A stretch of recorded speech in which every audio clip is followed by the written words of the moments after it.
Um, Hello and welcome to this discussion at the Pune International Center Policy Research Think Tank. I am Abhay Vaidya, Associate Director at this center, which is in its 10th year presently. The PIC is led by Dr. Raghunath Mashelkar and Dr. Vijay Kelkar and works in the areas of national security, social innovation, energy, environment and climate change, science, technology, innovation and national growth, and urbanization and governance. Our latest publication is this book, Rising to the China Challenge, and Ambassador Bambawale, who is one of the participants in this discussion, is author of this book. There are a total of 6 authors in this book, and he is one of the authors. The book that we are discussing, of course, is Politics and Geopolitics, Decoding India's Neighbourhood Challenge. And the entire world's attention is focused on our neighborhood today, specifically around the rapidly changing developments in Afghanistan. Our discussion on the newly released book is therefore most topical. This book, edited by Harsh Panth, Professor of International Relations at King's College London, has incisive analytical overviews by leading foreign policy experts on 9 countries in our neighborhood, starting with Afghanistan. We are honored to have with us today Professor Panth, who is also Director Studies and Head of the Strategic Studies Program at Observer Research Foundation, New Delhi. He is the author of a number of books, and his current research is focused on Asian security issues.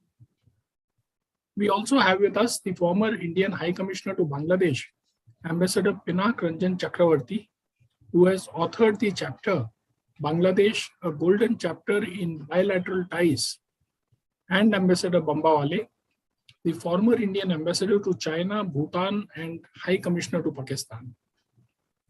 Ambassador Gautam Bambawale is a trustee at Pune International Center and has authored the title Chapter China, End of the Era of Expansionism. Chairing today's discussion is Dr. Jayant Umranikar, former Director General of Police Maharashtra. Dr. Umranikar has specialized in Islamic fundamentalism, transnational organized crime, and terrorism, and was on deputation to the Cabinet Secretariat for 22 years. He participated in the investigations of the 1993 Mumbai bomb blasts and the Purulia arms drop cases. Dr. Umranikar was also head of the anti-Naxal operations in Maharashtra. Former Foreign Secretary Mr. Vijay Gokhale has said in his endorsement that this book suggests workable options for policymakers in what might well turn out to be the defining decade for Indian foreign policy in a redefined neighborhood. I wish to extend a very warm welcome to all our guests. We will begin with the opening remarks by Dr. Umranikar, followed by a discussion with the authors. You are welcome to post your questions in the question box for the Q&A session. Dr. Umranikar, the floor is yours. Thank you, Abhay, and welcome everybody for this discussion. At the outset, I must thank PIC for introducing me to this book. It needs not only to be reviewed, but also studied. I think scholarship on South Asia is a relatively new field, and this book makes big contribution to it. It has a very interesting format. Individual experts have written 9 chapters on the countries of their expertise, and Professor Panth has provided an introduction, or what we call entree, to a 9-course banquet. Each dish has a different flavor, but the Chinese ingredient seems to be present in all in different proportion. Initially, I think I must refer to Gujarat Doctrine of 96-97, when for the first time the attention was drawn to India's neighbors.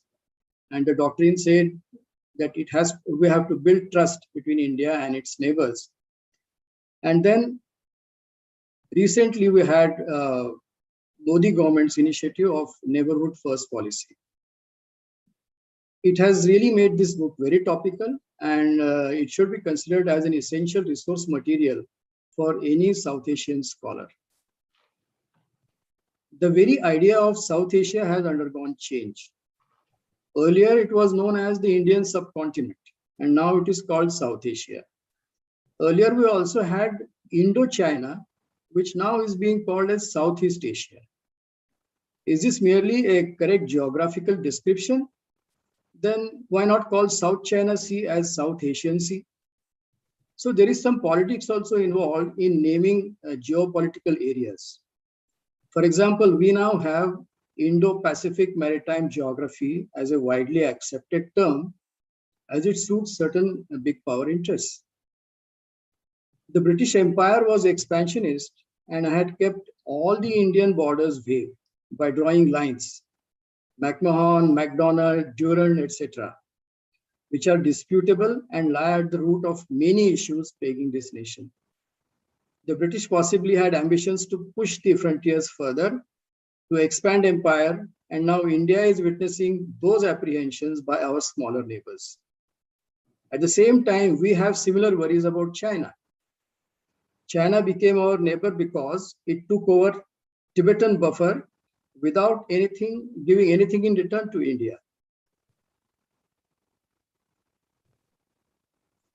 Now, was it naivete that led to Modi-Xi summits, or were we also following the Chinese template of hide your strength and bide your time? After all, Prime Minister Vajpayee had justified our nuclear tests, citing China as the main enemy, and Modi belongs to the same party. So also, Indian opposition to BRI. It also shows that symmetry did not subsume our self-interest. The first two chapters of the book cover Afghanistan and Pakistan, where major events have shifted the narrative. Geography gives Pakistan a key role in Afghanistan. Since early 70s, when Zulfikar Bhutto had cultivated Jalaluddin Haqqani to plot against Dawood government in Afghanistan, Islamabad has been trying to install a vassal regime in Kabul. They succeeded in 1992 through Mujahideen after Soviet withdrawal. Then in the civil war following Mujahideen takeover, Pakistan succeeded again through the Made in Pakistan Taliban of Mullah Omar, only to be bombed out by the Americans angered by 9/11 terror attack. Now it is to be seen if Pakistan proves third time lucky with the Taliban 2.0, who have overrun the country and formed a government in Kabul comprising UN proscribed terrorists and mullahs. The witch's brew, which is being cooked by Taliban and Pak ISI, is likely to be seasoned by Chinese investment. The outcome will decide our relationship with Afghanistan-Pakistan region and even affect the situation in our Jammu and Kashmir. Till recently, I would have agreed that Pakistan was merely a subset of our China policy, but emerging Afghan-Pakistan scenario probably requires a rethink. More incomprehensible is how Pakistani perfidy for half a century has gone unpunished, and especially recently even rewarded. From Khalid Sheikh Mohammed, the main Pakistani conspirator behind 9/11 attack, to Pakistan's support and sanctuary to Taliban fighting USA in Afghanistan. From Hamid Gul to Faiz Hamid, ISI has been Janus faced with USA and without any retribution. In fact, one should hear Christine Fair talk about Pakistan's involvement in Afghanistan. It is nothing short of not so surreptitious invasion. To my mind, this is the fourth Afghan war lost by the British. And for the same reason, rulers of West Punjab were playing double game. Here, of course, the USA was the major ally of the Brits. That's how I put it. We would like to hear from both the ambassadors on this topic more during the question-answer session. In the case of Sri Lanka also, the narrative has now shifted to economic emergency declared by the parliament on August 30 due to economic meltdown caused by foreign debt, weakening currency, scarcity of essential goods, etc. The situation has been compounded by the president who has decided that Sri Lanka will go fully organic farming. That has created scarcity and problems of exporting cinnamon, tea, and cardamom. Food security has been compromised, and there is also curfew due to COVID pandemic. In fact, since Easter bombings, Sri Lanka is not the same place as it used to be. Other India's neighbors like Nepal, Maldives, and Bhutan sound like tourist destinations, but each one is unique. As the book brings out, Nepal is the only country in the world where a communist, not socialist party has won federal elections in a multi-party democratic election.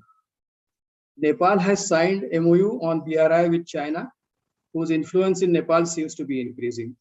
Special relations with India arising out of Peace and Friendship Treaty of 1950 are under strain. Even tiny Maldives, which the book describes as Maldives that, along with Sri Lanka, has been our first line of defense in geostrategic and neighborhood security matters from the seaside, had flirted with the Chinese and has signed framework agreement with the US for bilateral military cooperation. With Bhutan, we enjoy unique and special relationship forged by geography, history, and culture, expressed by the Perpetual Peace and Friendship Treaty of 1949. But Chinese activities on Doklam Plateau and dispute over the location of Tri-Junction have disturbed the normally serene Bhutanese demeanor. From Brahmadesh to Burma to Myanmar, our neighbor on the east had slipped away from the popular Indian memory, except for some very difficult names like Aung San Suu Kyi or Rohingya or Nyapidao.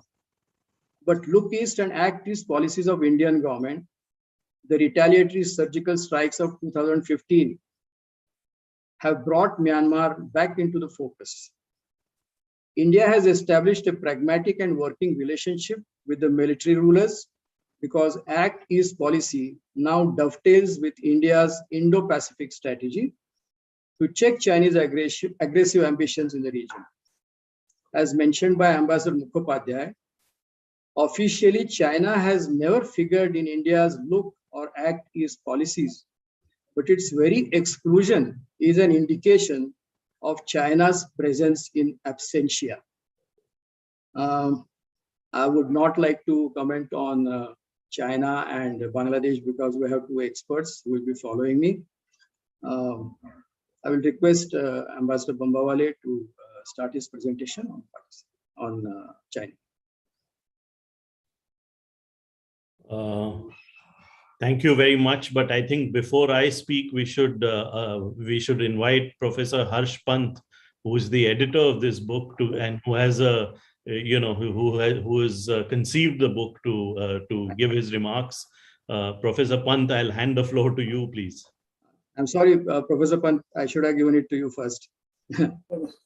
That's all right. Thank you so much. I'm honored to be here as part of this very special panel, and thank you to Pune International Center for making this possible. This is the first discussion we are having on the book in any format, so I think it is I'm extremely delighted to be part of this and to be taking this forward, and for the organizers for making it possible, for making part of this.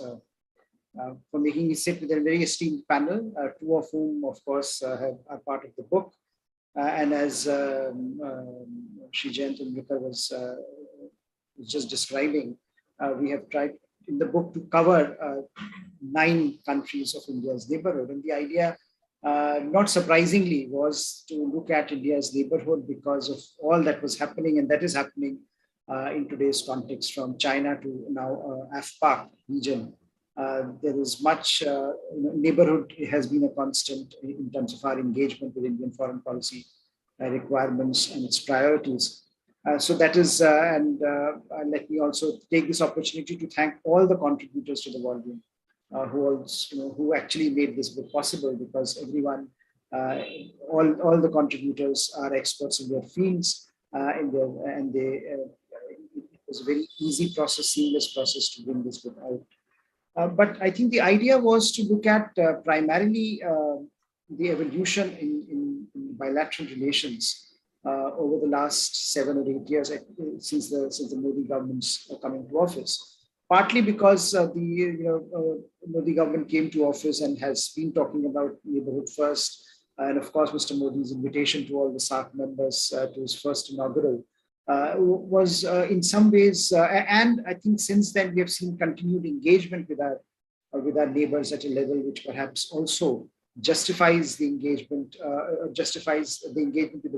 the academic subject in terms of its evolution. And as was mentioned, South Asia and South Asian context has evolved very, very significantly, and we wanted to touch upon some of those aspects in so far as bringing the discussion to the contemporary moment that we are facing in India's neighborhood, in India's foreign policy and neighborhood policy. I would just briefly make 3 points that I think I've tried to situate in the introductory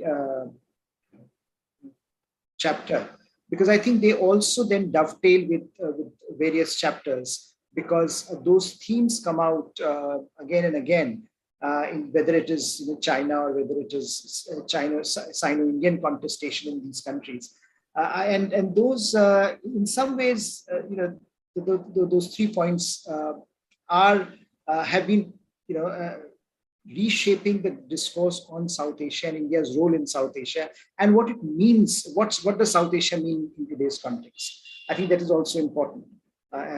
So I think the first point that I want to make is that India has always had this challenge in the neighborhood, which is slightly unique from other major powers, from other powers who have their own neighborhoods and to engage with all countries. For all countries, neighborhood is a priority. India has been no exception. But I think the challenge that India faces for a whole host of reasons, structural, domestic, political, religious, identity-based, all of these reasons have made India, have given India a very interesting space in terms of its engagement with its bilateral neighbors. So while one can look at it primarily in terms of the dominance, the sheer size of India in the region in South Asia, and how therefore it generates certain insecurities in our neighbors, which then lead to certain outcomes in bilateral relationships. Or we look at the issue of India becoming part of domestic political discourse. India is part of the domestic political discourse in most of the countries, unlike any other country you would find, any other major power you would find in any neighborhood. So when there are elections, when there is politicking, when there is an aspect of standing up or underlining one's nationalistic credentials, India's neighbors and leaders in India's neighborhood, political parties in India's neighborhood, use India as a very important frame of reference, and that alongside India's structural dominance, this poses another dilemma for India in terms of how do you then negotiate this engagement, where you have to find the right median in engaging with your neighbors. You don't want to be overbearing, but you also want your red lines to be protected, and how that is done in the context where India is such a vocal part from other countries' perspectives in their domestic political engagements. I think that has been a recurring theme, and India trying to engage and then take a backseat, one step forward, 2 steps backwards. That has been a consistent feature of India's engagement in the neighborhood. And in terms of identity, from Pakistan to Bangladesh, we have seen that happening in how countries define their identities, their national identities, their nationalistic aspirations vis-a-vis India. The second element that I wanted, I think, and that uniquely comes out, this first aspect uniquely comes out in all the chapters in their own ways when you look at the engagement with India, some insecurities, the anxieties that our smaller neighbors feel vis-a-vis India, and how that complicates India's diplomacy. The second element, which I think, which I wanted to underscore, is that we have now moved to a position, or at least the discourse has moved to a position, where for the first 50 years of India's independence, India's South Asia policy and the way world looked at South Asia was primarily through the India-Pakistan prism, this hyphenation. And I think now there is a different hyphenation, which in some ways benefits India and in some ways disadvantages India, because now it is the China-India hyphenation. Now it is, what role India is playing in South Asia, in the Indian Ocean region, brings with it this question of what is China doing. So almost all the chapters are engaged with that in a certain way, that what is China's role in our neighborhood, and how does India engage with that role? How does India engage with the fact that China is now the most important economic actor in India's periphery? China is bringing infrastructure, connectivity in India's periphery, which in a way it has not been possible for India to deliver. So that vacuum, if China fails, then what is the role for India? And I think that back and forth, that negotiation with China and that negotiation with India's neighbors is again a feature of all the chapters. All the chapters bring it out very in their own interesting way, how this triangularity in South Asia is playing itself out. And I think how this is going to be a perpetual feature of India's neighborhood policy. Linked with that, I think is this idea of reimagining the neighborhood, reimagining India's role, reimagining India's neighbors. One of the interesting comments I got in this book was why have you defined the neighborhood in such limited terms? After all, India is now looking at its neighborhood in a very expansive manner. There is the entire Indo-Pacific, there is India's extended neighborhood, Middle East, and elsewhere, which India calls its neighborhood, extended neighborhood. Why is it that we have, there are only 9 countries here? Now, there are good reasons why we have chosen them, but I think this is the point that is important enough to underscore, because the way Indian policymakers, the way Indian thinkers, the way I think the larger community of Asian scholarship is now looking at South Asia is very different today. And again, in terms of practicality, when you talk of SAARC and BIMSTEC, the emphasis that India has put on BIMSTEC in the last few years is a reflection of that reality that we are now, yes, Pakistan, Afghanistan, Western frontier will remain a problem, but the focus for India will have to be the larger China challenge. And that China challenge means that India has to engage with its East and Southeast Asian neighbors much more substantively. And India then can make a point through BIMSTEC that India is more organically linked with East and Southeast Asia than many I think would believe, because South Asia limits India's footprint in ways that makes India an external player, an external power in East and Southeast Asia. So for many in Southeast Asia, India is to be invited to East and Southeast Asia. Whereas if you look at it organically through BIMSTEC, through our Look East and Act East policies, the larger vision is that India is organically connected to it. Historically, we have been connected, trade, maritime, through centuries, we have been connected to many of these countries. We don't require anyone's invitation to be part of that periphery. And I think that is a very important point I think India has been making now, that if, that one way to counterbalance China in South Asia is to make India's presence much more palpable in China's periphery. And therefore, the claim that can be made is that this is no longer the older South Asian map that one has to follow. One can look at India's neighborhood in a much more expansive manner. And therefore, the definition and the whole debate on Indo-Pacific and the whole debate on India's, South Asia's nodal role in that Indo-Pacific debate becomes important. And final point, which I think, which in some ways, if you read the narrative in individual chapters, you see this back and forth. And this is something that is played day in and day out in our media. You get these trends. Someone has won, something has happened, one project has been delivered, China has won. Is India losing South Asia? Is China winning in South Asia? Media likes to play that narrative, who is winning and who is losing. But I think the reality is that, like always, it's much more complex. Sometimes you win, sometimes you lose, if that's the term you want to use. But ideally, if you have two major powers in any one geography, then this kind of contestation becomes inevitable. And I think India, looking at the longer term game, this is something that India will have to be prepared for. Even just I think all the chapters, if you read all of the chapters, even the 7 or 8 years that we are capturing in those chapters, you see so much back and forth. You see India sometimes getting an upper hand and then taking backseat. Then you see China emerging again, certain kind of leaderships in these countries, more favor towards China. So I think this is a narrative that will keep on happening, and India should be prepared for that.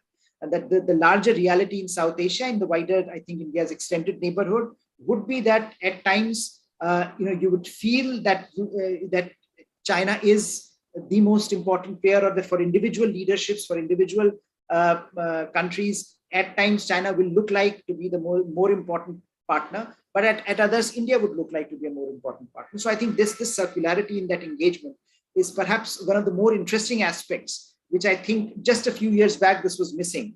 And now today we are looking at a much more dynamic, much more volatile, in some ways, engagement in the neighborhood, in the wider neighborhood, in the Indo-Pacific, and that's a reality that I think India will have to contend with going forward.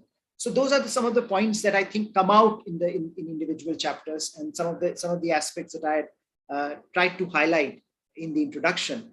But I think it's now for Ambassador Bambawale and Ambassador Chakravarti to take it forward in terms of their own chapters, and I will let it be. Thank you so much.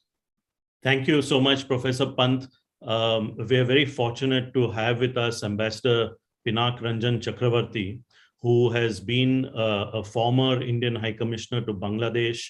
He has served in Bangladesh more than that one time as High Commissioner. I remember very clearly. He's also been Deputy High Commissioner in Dhaka. He is currently, of course, also at ORF, like Professor Panth, their colleagues there. We are very, very fortunate to have him with us today. Ambassador Chakravarti, if I could hand the floor to you to sort of describe the trends that you have spelled out on Bangladesh and India-Bangladesh relations in the chapter that you have written in this book, which is edited by Professor Panth. Over to you, Ambassador.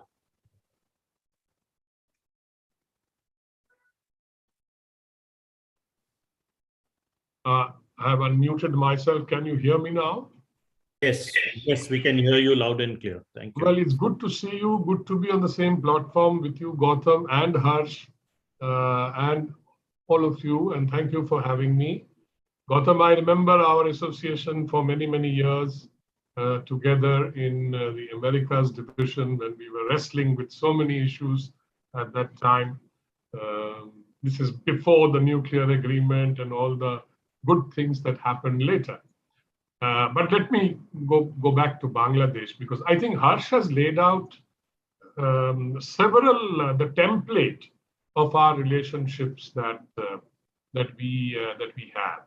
And one, of course, factor which Harsh has mentioned, and all of us know that, is of course the as we say, the dragon in the room, and that is China.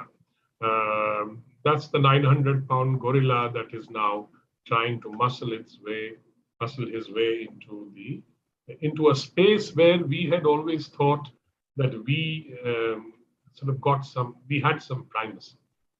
But let me begin on Bangladesh, because Bangladesh sometimes slips under the radar for many, many reasons. One is, of course, our westward-looking sort of policies. Though we have Act East and Look East, but somehow all the threats seem to come from the West and the North, China and Pakistan. And Look East basically was part of the realization in Indian foreign policy that Pakistan is going to block almost everything that we can do. For example, reach out to Afghanistan or the Central Asian states. Hence, we had to bypass and go to Chabahar and all that. So that's a different story. Now, when you talk of geography, and that's very, very important, let me just point out two features of geography that sometimes we forget. Our land border with Bangladesh is perhaps the longest. If I'm not mistaken, it is longer than that with China, and of course the other. It is 4,096 kilometers. This fact somehow escapes us because when you look at the map, you see the Himalayan range which stretches from east to west, and you think that's the border, India's border, and that should be the longest. But the border which I think Radcliffe drew, to separate Pakistan from India, and which is incredible, this border, if any one of you have seen it. It goes through villages, it sort of meanders its way through rice fields and all kinds of things. And hence it is so long. The other factor that is very important, must be remembered whenever we talk about Bangladesh, that we share 54 rivers with we being the upper riparian and Bangladesh the lower riparian. All the rivers that India has which flows east just go through Bangladesh, which is the biggest delta, one of the biggest deltas, which creates its own geographical sort of imperatives. One reason is that our imperative is that we are sort of sort of restricted to the chicken's neck to get to the northeast, and Bangladesh is restricted because its major border is with India. India surrounds it, except for about 200 kilometers of Myanmar. So these are factors that influence policy both ways, I think, not just one way. There are other factors that influence policy in Bangladesh, and that is, as Harsh said, the domestic factors. India is a matter of debate every day in Bangladeshi discourse. Something happens and India is brought in as a factor or something. And in politics also, that is a factor, because the opposing sides in Bangladesh, one is seen as pro-Indian, one is seen as anti-Indian, that kind of thing. Now, Hasina, if you look at the sort of what is posted about Hasina, the opposite group will say, oh, she's an agent of India, she should pack her bags and go back to India. This kind of things, this kind of petty politics is very, very, very, very prevalent. But fortunately, ever since the military kind of semi-military intervention in 2007, of which I was a first-hand kind of witness, and I had to work very hard to manage the situation in many ways with India. And since then, I think when Hasina won the election, this is her third prime ministership. And we have never had in Bangladeshi history any prime minister who has had this longer tenure. And that is one of the primary reasons why our relations, as Harsh has very wisely named the chapter, the golden period. And we had wrestled with many titles, but I think finally it was settled for that.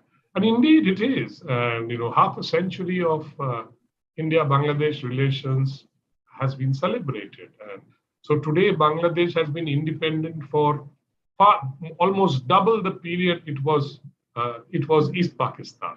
So I think you have a new generation there, etc. And who think differently. The modern generation is different, aspiring, etc. Bangladeshis are the highest number of tourists who come to India. This factor is somehow missed also. Hence, our relationship goes beyond particular geographies and particular. Of course, I won't get into culture, etc. We have extremely strong links, which China will never have, for that matter. So let us also look at it from the prism that we have and what connects us with Bangladesh. China does not share a boundary with Bangladesh. China does not share 54 rivers. China has no cultural connect with Bangladesh, no common history, no civilizational history, because we are all part of the Indic civilizational history. So that is something that China, the only thing that sometimes comes in between is the identity that Harsh also mentioned. The identity politics has been played out, I think, on both sides, West Pakistan, East Pakistan. But somehow, in the early part of the East Pakistan sort of coming into its own with Sheikh Mujibur Rahman and things like that, you will be interesting to know. It's interesting to know that in '59, when the Muslim League was named the Awami League, Surawardi wanted the word Muslim to remain. But Mujibur Rahman opposed it, saying that no, we are Awami League. There's no Muslim here now. So there was an element of secular thinking and the language politics, which I think the West Pakistanis, Jinnah, made a stupid mistake by insisting that you have to all speak Urdu and Urdu will be the only language. Bengali can go to hell. That kind of attitude they had. And that really triggered off the riots in as early as 50s, which is today, 21st of February, which is now recognized by the UN as the International Language Day. So these are some of the points that I need to make here as to why the relationship is important. Bangladesh is our largest trading partner. economically, Bangladesh is doing much better than even us. Forget about Pakistan. Their Human Development Index is better. They have really come up from what they were, and were called an international basket case and all kinds of things we all know that. But today their growth is bigger, their women's literacy is better, their mortality rate is better. They are becoming a major exporter of certain items, particularly garments, etc. Their GDP has expanded tremendously, and their per capita income has overtaken that of India. This is what people don't realize, because there is this peculiar view about Bangladesh. Oh, we help them become liberated, and we keep them at that level. That is very unfair and very untrue. And I think we need to realize that Bangladesh is far more important today on various other factors, in the sense that Pakistan, we all know, we have a difficult relationship. China also, though we have a very difficult relationship, unsolved border, but as a trading partner, China is one of the major trading partners, perhaps the largest. And so is Bangladesh emerging as a major trading partner. And I think we can improve this far more. Both Bangladesh and India are investing now.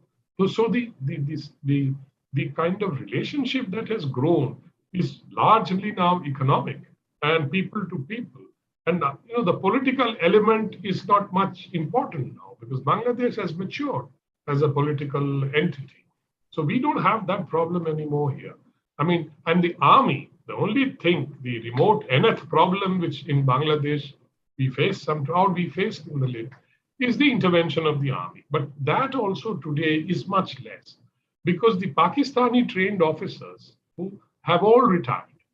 And today, when I was there in 2007, one of the things that General Moin told me one day, and we used to speak in Bengali, we became good friends. And so he used to tell me, High Commissioner, remember one thing, there are no more Pakistani trained officers in the Bangladesh army. I am the first from the Bangladesh Military Academy who has become the general. And that is true, because I had interacted before with the others who how can I explain this? There was a mindset issue, having been trained in Pakistan, etc. So it does remain in your DNA to some extent. And it has. In fact, the Muslim Leaguers, for example, and their sort of followers, then of course the Islamist organizations like Jamaat-e-Islami. You see, a lot of Islamic factor is important. The religious factor remains important. Bangladesh is 90% Muslim, and the rest are minorities, very few. So this is an important factor which has to be, although they are not largely, they are moderates, but there is a marginal fringe that is, and there have been terrorist attacks. There have been people who've gone from there to Afghanistan to fight in the jihad and all. Oh, by the way, that reminds me, in the 18th century also, when the British were getting into Afghanistan, people from India went for jihad in Afghanistan. And that included people from Bengal. It was Bengal then. And so there is a history of that jihad syndrome, as we call it. And then there is, of course, the problem of the madrasas, which teach a particular kind of course and which sort of brings about a certain amount of indoctrination, etc.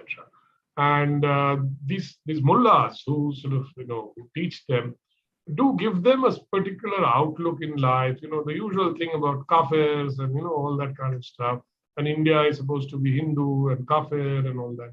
So some of them do, but I think they are not very influential. And very important fact, and that is true of even Pakistan to some extent, that the Islamic parties, those who carry the religion as their banner, never get more than 10% vote in that country. So the people are not particularly keen on putting the country into the hands of these Islamic, elements or leaders. So hence they can only become coalition partners of, say, the BNP, etc. And there are some other splinter Islamic organizations who are partners with the Awami League, Hasina's party. So there is that factor in domestic politics. Let me now come to China, which is becoming the major factor. China has been investing in some infrastructure in Bangladesh ever since they established relations, which was after the assassination of Mujibur Rahman, and has been building some bridges, because it's a land of rivers and bridges are important. So if you visit Bangladesh, you will see many bridges called Bangladesh-China Friendship Bridge. So, and it's written there on these bridges, small, most of them small, and the rivulets and the rivers. So that has been a factor. They also built this international exhibition center in Dhaka, which became a kind of a centerpiece of Chinese help in infrastructure. But that was in the early days, in the let's say the 70s, 80s, and like that, and 90s to some extent. But after China has evolved into what we now call them, what shall we call them? A rising power with a lot of clout, and under Xi, when it started pushing the envelope everywhere almost, and so they are trying to muscle into the space that we thought was, we were the sort of the gorilla in the room rather than China. That is what has happened. But I must also add, Bangladesh has two factors in Bangladesh that are very, very prominent in policy making. One is that be careful, don't do anything that will annoy India, in the sense that it will hurt India's security interest. That is one thing they have realized. And I think those red lines they know very well. And number two is that infrastructure is fine, provided it is made in a manner that does not bother India too much. Like, Gwadar, for example. I mean, we know what Gwadar is going to become. So no Gwadars in Bangladesh. China has tried very hard by to do that. China has this arm, the CPEC, into the Arabian Sea, and it wants another arm similar to come into the Bay of Bengal. Part of it they have achieved through Myanmar to some extent. But the Myanmaris are also, they don't want to get into that, become a client state of China. Nobody wants that, except for Pakistan, which has assiduously created that. So today we are in a position that Bangladesh will certainly come, and I don't think we should expect that China will not come into infrastructure and other. They have been there for a very long time. The only the other thing China has always had is the preponderance of the supply of military hardware. And so that I think is an important point, but I know I have played golf with generals who and I asked them about Chinese hardware.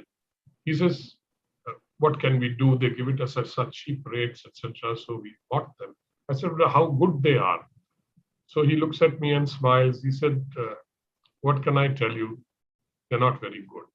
So anyway, so that's Bangladesh's sort of majburi, as we say, that they can't buy expensive weapons. But slowly they have gone away a little bit, at least in the transport aircraft sector, where they have bought Soviet, Russian sort of aircraft, etc. But much of their air force and all is all. The transport fleet has some non-Chinese. Now, this is important in the sense that what I call the Bangladesh army personnel naturally go to China for training, etc. And then China certainly does want to subvert or induce or seduce them to work for them or whatever. So I think that is a part of the situation, security issue there. But today we are far better off managing the border. We have also defense exercises. We have cyber warfare exercises. Bangladesh has given something that no other country has given. They have given us a transit fiber optic connectivity from Cox's Bazar to Agartala, which makes the internet much faster in the Northeast. So we have also been looking at these aspects. The other major thing is connectivity with Bangladesh. All pre-partition connectivities, railway, roads, are being rebuilt and reconnected, which is going to give us a lot of access into Bangladesh and further into the Northeast, because that is one factor which guides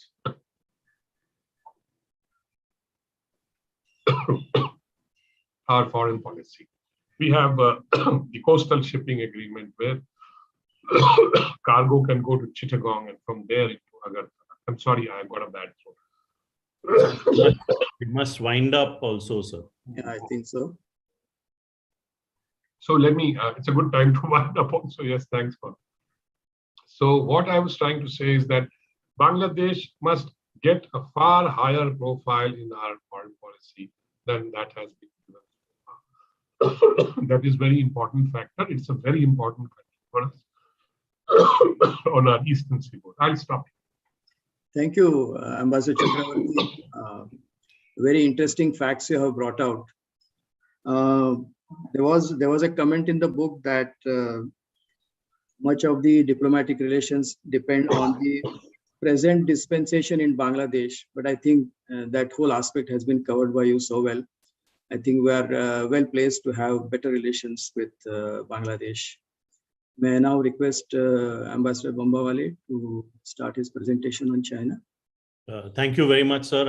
I'll be brief. What I'll do is, of course, just list out and spell out the broad trends which have come out in the chapter that I've written on China.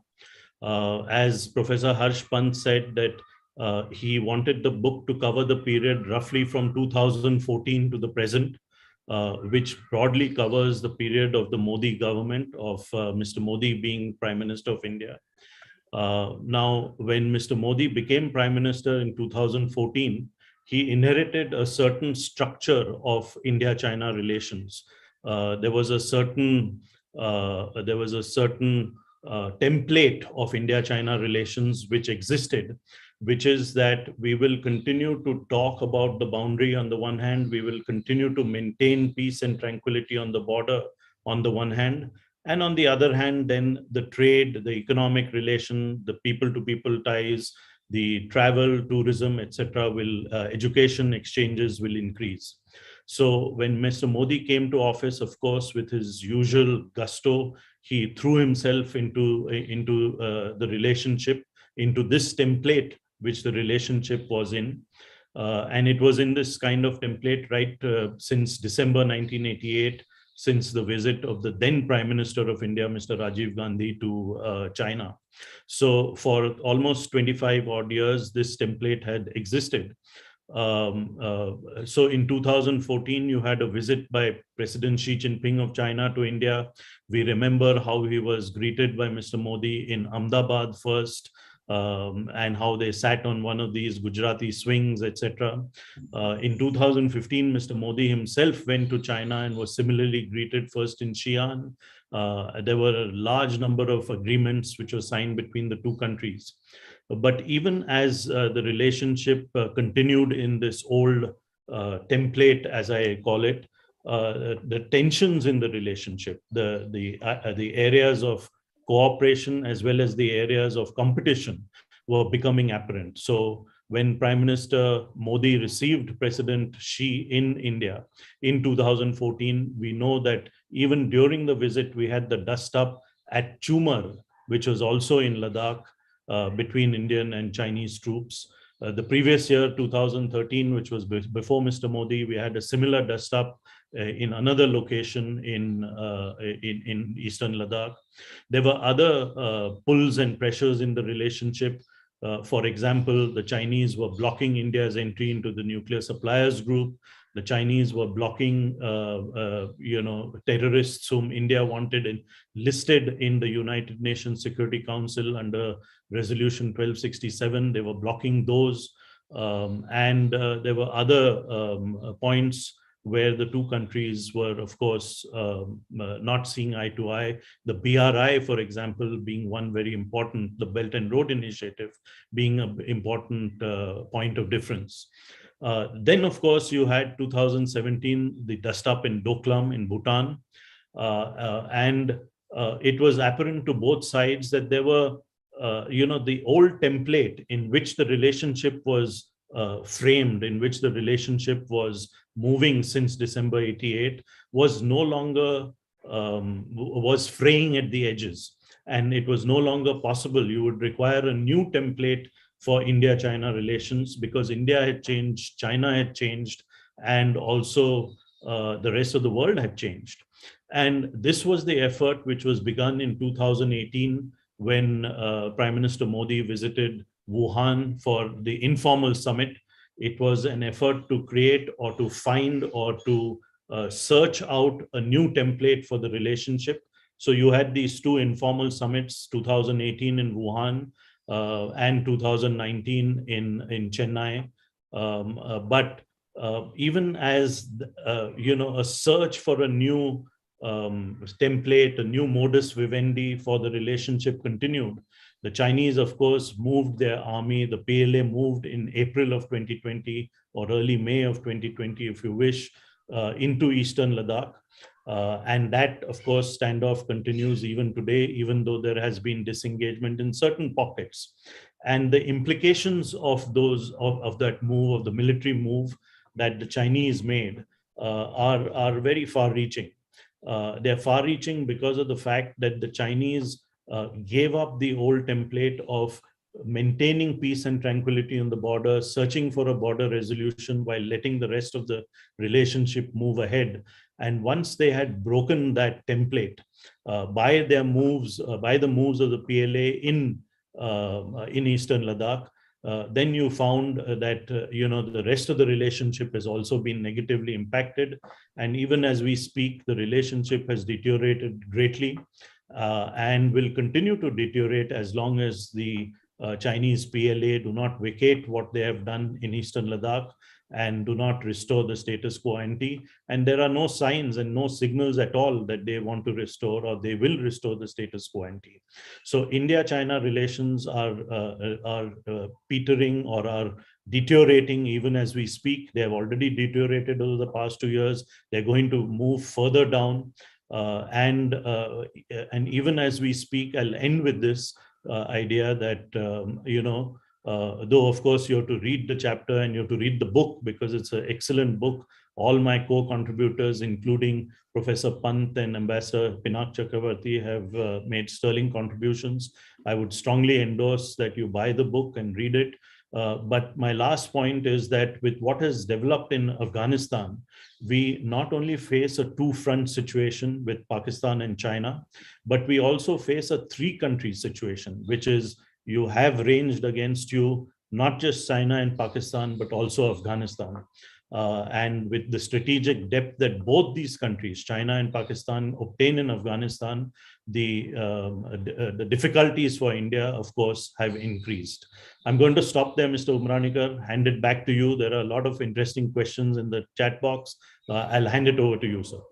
Okay, thank you so much. Once again, very interesting presentation on China. I can't see the questions here. So will somebody guide me on the questions?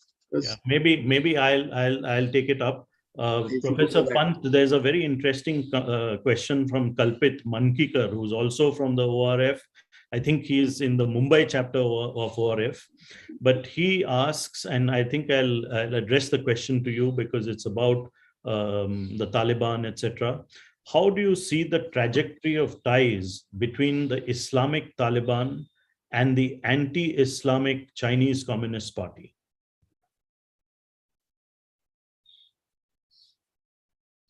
Thank you, Ambassador Bawal. I think this is, this is one of those issues that is, perhaps we are going to discuss this more and more. But I also recall when I was a grad student,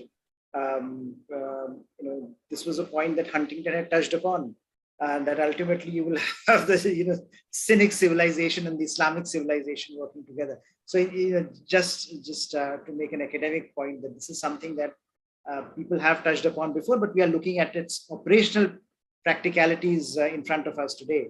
That here you have a country like China that demonizes Islam, that treats Islamic citizens very, very poorly, almost in detention-like facilities. But you have no qualms in engaging with a regime like Taliban, and Taliban, of course, having no qualms. And of course, I think this is also a trend worldwide we have seen that on the question of Xinjiang, not many Islamic countries have spoken up. So there is, at the end of the day, I think it also tells you a story about international relations, that howsoever we may couch our rhetoric, at the end of the day, it is all about power. And at the end of the day, it is all about expanding that power, keeping yourself in power, using others to expand your areas of influence. And I think so China has assiduously quoted all kinds of Islamic states, and they have not, they are ideologically neutral as far as broader Islam is concerned. They interact with everyone. And I think the Islamic world has reciprocated. So you have that situation where countries from Iran and to Saudi Arabia, and now with a regime like Taliban, engaging with them and reciprocating that idea. So I think this nexus between Taliban and China, for all their ideological pretensions, is ultimately a geostrategic nexus. And I think the point that Ambassador Bambawale was earlier making, that ultimately that has to be the driving factor in our attempt to engage with this question. That what are we looking at now? Are we looking at a situation where both China and Pakistan have a strategic depth via Afghanistan and therefore have greater possibility of inflicting damage to our interests? Or is it something, because some people have talked about the possibility that, look, ultimately this is the question of Islam, and maybe there are fault lines there that can be exploited. But my own sense is that irrespective of the Islamic question, this is a wider question about geostrategy, where the government in Kabul and government in Beijing both are trying to look at what their interests are in this part of the world and acting accordingly, irrespective of their ideological divisions at home. But this also applies to other countries, as I said, in the Islamic world. Thank you very much, Professor Panth. I think there's a very interesting question, which, if you permit me, I'll address to Ambassador Chakravarti. Dr. Aditya Bhan, who teaches at FAME University here in Pune, has written the following, and this is his question. Many congratulations on the book. Given the title, the focus would most definitely be on challenges. But what about opportunities for India?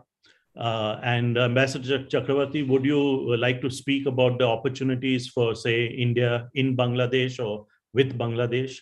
Over to you, Ambassador Chakravarti.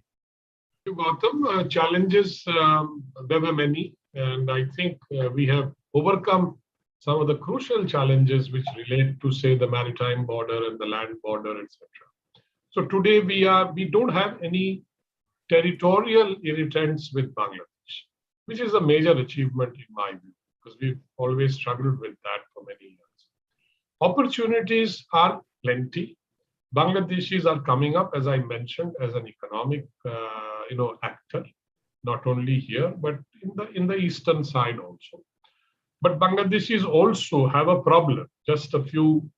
In 2026, they will graduate out of their LDC status and become a developing country like India, which will have an impact, because as an LDC, you get duty-free entry for your goods, etc. in many countries, Europe, America. You get GSP, etc. In fact, Bangladesh is now particularly worried, and they have set up a very high-level committee to look into this, because Vietnam has emerged as a huge challenger. Bangladesh is even now thinking whether they should apply to become a member of the RCEP now, because they enjoy duty-free entry into the Indian market. So, we are looking at it in many ways, and Bangladeshis will say, okay, if we can do value addition here, the rules of origin, etc., then we can export into the Indian market, because they do want to export to India. India is a growing market, still growing, and their exports are around only 1 billion or so. Their trade with China is more than us. So those are some of the factors. I think the economic aspect, in my view, is the future, because the other, of course, problem is that if there is an upheaval within Bangladesh, then it will impact on us, on our security and geopolitics. The other irritating factor that we've had, which has a component of domestic politics in India, is the so-called I'm saying so-called illegal migration. There has been migration. There has been both illegal and illegal migration. But it depends when you look at it. Of course, we have an agreement saying those who came after March 1971, they will be sent back, that kind of. Then you have the NRC and the CEA, which is creating ripples. There is a bit of apprehension in Bangladesh that this NRC and CEA, etc. I mean, there's an apprehension within India. Why Bangladesh? And that the NRC and CEA will lead to some reverse migration. That those who have settled here, whose children have been born here, will be asked to return. I have been telling in many places that I think those apprehensions are probably a little too much, because I don't think India is in a position now to push back millions of, lakhs and thousands of people who've come and settled here and who are working here or whatever. So I think that there will be probably, and this has been discussed many times in the government also, as to what should we do, even if we say discover that as the NRC, aims to do, that there are, let's say, a couple of crores of illegal Bangladeshis Muslims, because CEA will take care of the others. What do we do with them? You can put them in detention camps, and then what? So I think these are very, very, very, policy dilemmas that we have yet to get over, and this will continue for some time till the whole thing, is either solved either way, this way or that way. That you allow them citizenship and they also stay, or you push them back. Can you do that? And what will happen to our relations with Bangladesh then? Bangladesh is a very, very, very densely populated country with limited land resources. And hence, they have a national policy of actually encouraging people to migrate. I mean, if you look at the ILO figures, for example, 20 million Bangladeshis have migrated ever since the country became independent. And not just to India, but to various other countries across the world. So that is the issue that we'll have to lock horns with that in the future. But then there are solutions. I think we just have to look at it and weigh it against our future relationship with Bangladesh. That's the way I look at it, but I do not know what will finally happen. Thank you. Thank you. Thank you very much. Professor Panth, there's a very interesting question from Mr. Pradeep Singh in Paris. He writes that, the contentious issues between India and its neighbors can be attributed to historical or identity reasons. But the fact is that these have continued to fester for 70 plus years. With some of the finest minds in our government and think tanks, why is it that we have not been able to come up with any long-term, clear-cut policy or solutions as yet? Professor Panth, if you could take that question on, please. Mr. Gombawale, I thought you would take that question on, head on. I'll add to whatever you say. Why don't you go first? And no, I think I think the issue of there are when I described some of the trend lines, I also they are sort of more generic trend lines, and when you're looking at certain aspects of Indian foreign policy in the neighborhood and specific issues have been handled, right? So you have had specific problems have been resolved. Some of them have been resolved more amicably. I think Ambassador Chakravarti's point, for example, on the maritime dispute with Bangladesh, extremely generous. The decision went against India. India decided to accept the judgment of the arbitration tribunal as far as the maritime boundary of Bangladesh was concerned. And so there have been specific problems and they have been specifically resolved. What I think the challenge actually is that the fact that India is, and this is from an academic, that you have a neighborhood which is in some ways relatively unique, and it presents you with these unique challenges. That how much do you want to engage with your neighborhood and how much distance you want to leave for them. For example, we have been discussing Bangladesh in this session a lot. So where is, how much do you want to involve yourself in Bangladesh, so that, and how much you want to give that space to, say, the present government, so that the present government is not accused of being seen as, or accused of being an agent of India, whatever the term sometimes used. So I think that challenge, which is very unique in some ways for India in this neighborhood, because of our identity issues and historical issues, that some of those challenges continue with us. But I think what I was trying to get at also is that there is now, you do see a long-term thinking here evolving in multiple ways. One of which has been that, look, you really cannot do much about Pakistan in the short to medium term. So let us focus our energies on, say, Bay of Bengal, or on countries which are willing to work with India to find cooperative solutions for regional problems. So we have seen the focus on Bay of Bengal. We have seen India's expanding role, or trying to expand the definition of the neighborhood. Again, the idea being that, the long-term challenge for India is China. So how do we deal with that? We deal with that by engaging countries in China's periphery. And so you move the focal point of your attention differently. And I think those are the attempts in terms of longer term strategic thinking that you see today evolving more and more. But I don't think that specific issues have not been resolved. Specific issues have been resolved in their own ways. Even with Pakistan, they have been resolved. But I think the broad trend lines are such that from India, Pakistan, now to India, China, there are different set of problems. And international relations, foreign policy is a dynamic issue. So what the challenges which we're looking at, say, even 3 decades back, today they look very, very different when you look at it in today's context, when you look at it from today's prism. And I think some of those challenges will always be there. The question is, how can you make some of those challenges less relevant, and the other is whether you can find opportunities to convert those challenges into. I would then, I think, leave the rest to Mr. Ambassador Bambavali to add. Yeah. Thank you, Professor Panth, and thank you for that very interesting question, Mr. Pradeep Singh. I'll just add a little bit to what Professor Panth said.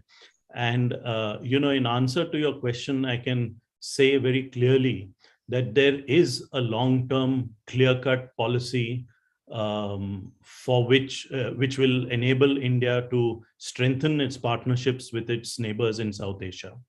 Unfortunately, that long-term, clear-cut policy lies not in the realm of foreign policy. It lies in the realm of domestic policy. It lies in the realm of domestic economic policy, that India should continue to grow, or should regain its growth of 7 to 8% GDP growth per annum over a long period of time of 10, 15, 20 years. And when we are able to do that, you will find that China is no longer such a big factor in our neighborhood and in our neighboring countries. But it's much easier speaking about regaining 8% or 9% GDP growth per annum over an extended period of time. It's much more difficult to do it. But eventually, I think the answers lie domestically within India, with our domestic economic policy, rather than in the realm of foreign policy. As they say that you're only as strong abroad as you're at home, I think that is where the answers lie, in the long-term clear-cut policy solutions lie at home rather than abroad. So I think I'll stop there and hand the floor back to the chairperson or to Mr. Abhay Vaidya, because I know that they have a couple of questions which they wanted to ask. Are there any questions, Abhay? No, sir. We will. I would just like to ask Dr. Kelkar, would you like to make any comments before Dr. Umranikar makes his concluding remarks? No, nothing, Abhay. Actually, thank all these three distinguished panelists and Professor Panth for having this discussion. Thank you, sir. Dr. Umranikar, may I request you for your concluding remarks? I will go ahead now. I think we are slightly delayed, so I will be very short. One is just a request to Professor Panth. If this book could be translated into Hindi or any other Indian language. See, because I feel that there are very few books in Indian languages on strategic thinking. In fact, I can think of only Chanakya's Arthashastra. After that, I have not seen any book in Indian language which talks about strategy in the long term. And that's where probably the handicap lies.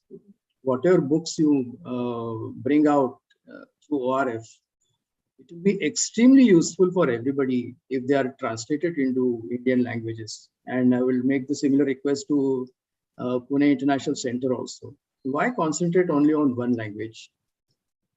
The knowledge has to go deeper and further so that really we generate our own strategic thinking rather than depending on what comes to us through the English language. The other thing I want to mention is the lack of specialization in India that we see. Mr. Chakravarti is an exception, but otherwise, very few IFS officers get posted to the same country where they can build on their past knowledge and experience. In fact, we don't have anyone to compare with Soviet Ambassador Anatoly Dobrinin. He was posted as ambassador to USA from 62 till 86. And I had an opportunity of serving in Indian missions abroad. I have seen the Soviet missions, the Russian missions, and Chinese. They always had regional experts on their staff. While in India, most of the entrants into foreign service, they look for a posting in USA or UK or France. None of them wants posting in neighboring country. So if we want to follow the neighborhood first policy, I think logically the first posting of a foreign service officer should be in a neighboring country. And my last comment is David Mallon, the rector of UN University, whose name also figures on the front page of this book. He had written a book called Does the Elephant Dance? I feel that the book under review provides the choreography for the elephant to dance. And if people really go through the book carefully, there are many steps indicated in a positive as well as negative way, whereby India can really engage with its neighbors and enmesh itself in the neighborhood and come up with something which is a win-win situation for all. Thank you so much. Thank you for all the panelists. It's been very interesting discussion and a very interesting book, Professor Panth. Thank you so much for the book.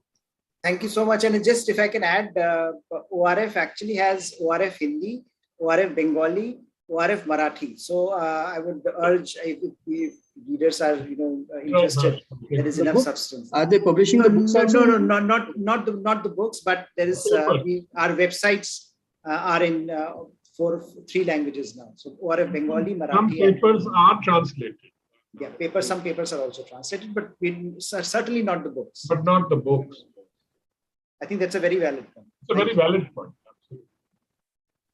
Very much, Professor Panth. In fact, that point you just made echoes with what Dr. Umranikar said about the need for translating such books and such papers into Indian languages.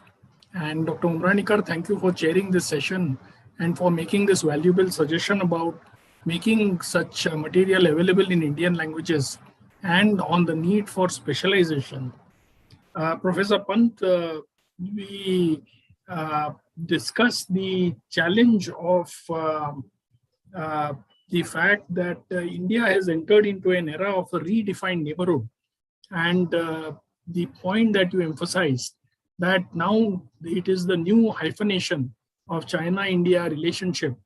And you emphasized the point about reimagining India's neighbors with the look east and act east policy.